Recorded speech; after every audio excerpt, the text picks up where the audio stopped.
хүмүүс хэмэл ойны хөгжүүлнэ тэрийг хайгаад байдаг. Үгүй би болоо бити хай тий. Харин ч наатандаа дурлаач.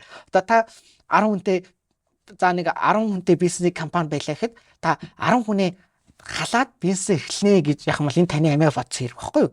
Харин та эсрэгээр 10 хүндээ хэмэл ойны технологиг эзэмшүүлээд тэгээд энд илүү байж болох бүх зүйлийг автоматжуулаад тэгээд дижитал орчинд бүх ингээд байж болох ур чадвар бүх юмыг ашиглаад тэр 10 хүнийхээ бүтээмжийг 100 хүний бүтээмж болгоод тэгээд тэр ядчил хамгийн ингээл лог 100 хүний бүтээмжтэй та ядчил цалин 3 дахин нэмжилтэй.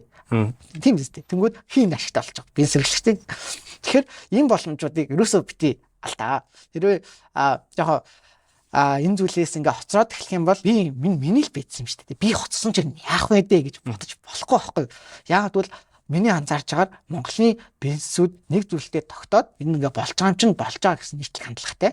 Тэгэхээр за ингээ хаяанда болондоо миний яах хийжсэн зүйл ингээд эргээд сөрөг хандлагаар ингэж орж ирж санагдаад байхгүй. Жохон ингээд яарад тий. За яаж байгаа ганц л юм байгаад юм шиг гадагшаа гарах юм шиг л Монголоос цагтаа хасвал гэж яриад баг.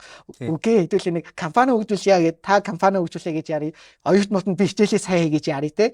Тэгээд интернет яаж ирэл үзэж байгаа хүмүүс нь те би энэ рилнес юу авч үлдчих болох уу гэж тэгээд тим юм дээр яах юм бол хэдүүлээ зүгээр л нэг амар том дээрээ тахгүйгээр л зүгээр энгийн зүйл дээрээ санаа хөгжүүлж болж байгаа байхгүй юу?